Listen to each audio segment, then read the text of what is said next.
This is a video about displays. Humans have invented many types of ways to uniquely innovate on the basic concept of showing video and text to viewers all across the nation at the same time. In 2026, your iPhone does this with social media services on a giant, bright, colorful display for your enjoyment. But in 1985, the best you could get was a pocketable TV something like this Panasonic unit. It has an adorable 1.5-inch black and white CRT display. It's about the same size as an Apple Watch. And back before 2009, you could tune in to analog TV stations to get emergency weather reports or just catch the reruns of black and white TV shows. But not anymore. The only way to get a picture now is with an RF modulator, and the quality is not great. The signal integrity on my alligator clips is definitely lacking. But I do have this slightly bigger 13-inch TV as well with composite color inputs. This DVD combo CRT was a staple of early 2000s childhood bedrooms and budget-conscious consumers in the age before LCD dominance. Being so cheap, the pixel pitch and color brightness are nothing to write home about. But considering all it supports is garbage 480p composite inputs, it's perfectly acceptable. If I get really close to it, you can see some of the shadow mask that makes up the pixels on the screen, all powered by a high-speed electron gun to energize the phosphors that produce colored light. A Sony Trinitron TV famously used 3 electron guns, one for red, green, and blue, for outstanding color and sharpness compared to a lower-end unit like mine. But I need something to play content on this old beast, and what better device to pair it with than this awesome 1980s VCR. Not only does it look and feel professional, it also has another display technology on it, the Vacuum Fluorescent Display, or VFD for short.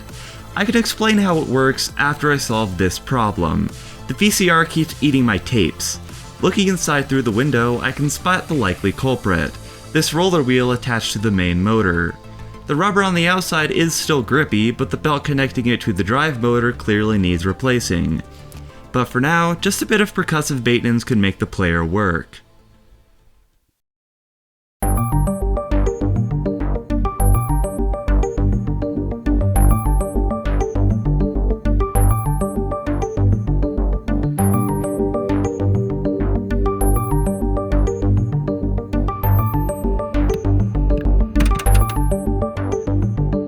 But anyways, the VFD display. It works in the same fundamental way that a vacuum tube works, with a high voltage cathode on the outside in the form of thin wires as well as an anode that's coated in a custom shaped phosphor. When a voltage is put across the anode the device wants to light up, the electrons in the phosphor get excited and fluoresce a beautiful aqua green color.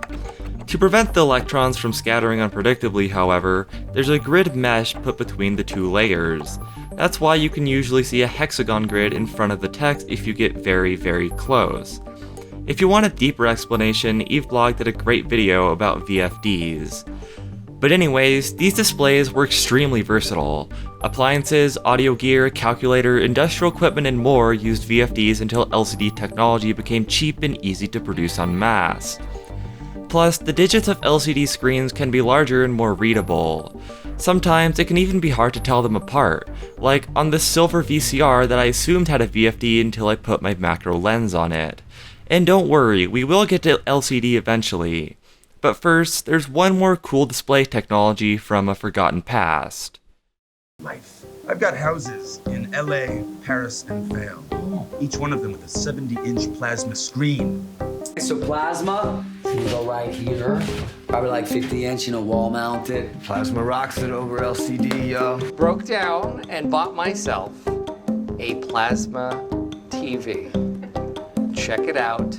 That's right, I'm talking about the plasma flat screen, a staple of any high-end home theater setup in the 2000s. In this scene in Elf, in 2003, a 70-inch plasma screen was essentially brand new technology that cost tens of thousands of dollars.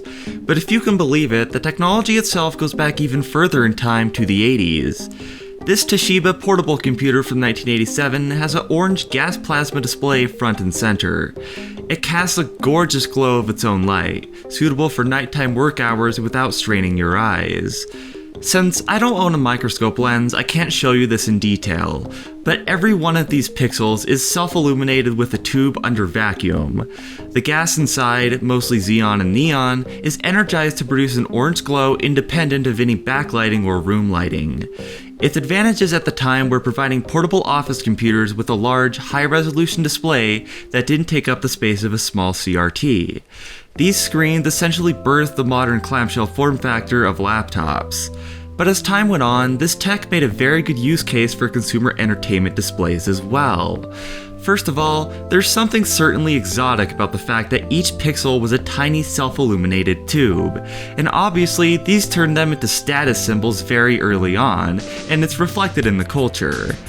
However, these screens are not perfect. First of all, 1080p wasn't common until around 2010.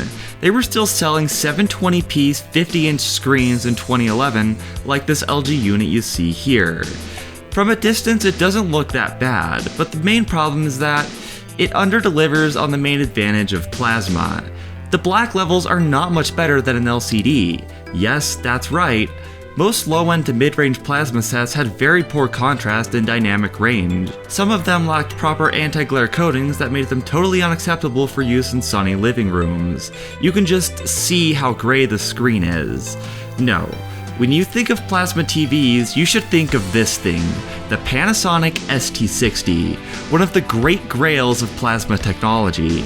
It's a massive 60-inch screen with an anti-glare coating, black levels on par with OLED, and a rich color output.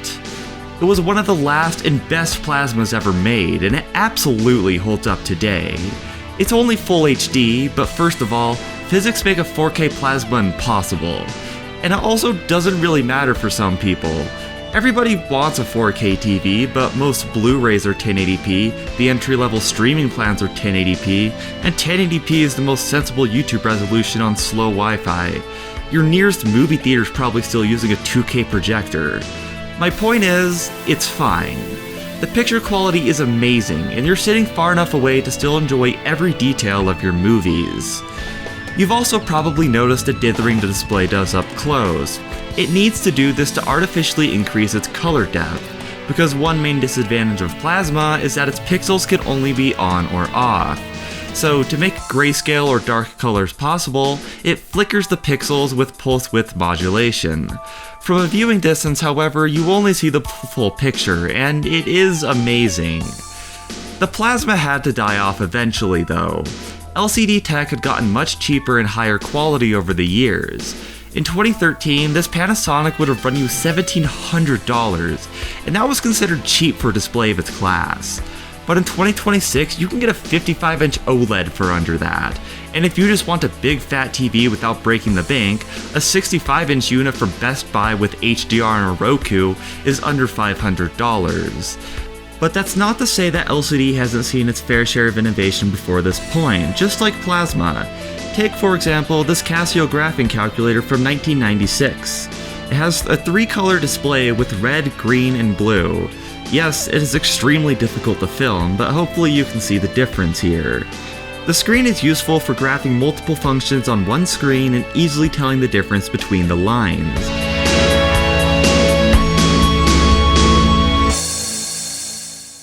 So, we're left with just two main display technologies, LCD and OLED. Seriously, these are the main components of all modern display technology. Things like True RGB, Mini LED, and brighter OLEDs are just advances of the same decade-old tech. But it's really good tech.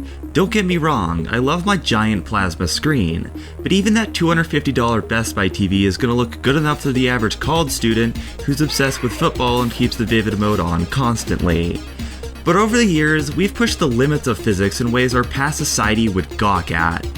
The vacuum-sealed tube is the cornerstone element of plasma, VFD, and CRTs, and still feels like a space-age invention that's cutting-edge in its very principle. Yet, all of these screens were invented to display information, entertain consumers, and flex on your friends with. The screen is larger than life in this way, and even if the economics have perfected the cheaper to make and more practical displays, there's still something you can deeply appreciate about the road we took to get here. What kind of display are you watching on? Let me know in the comments, and I'll see you guys in the next episode of Everland Media.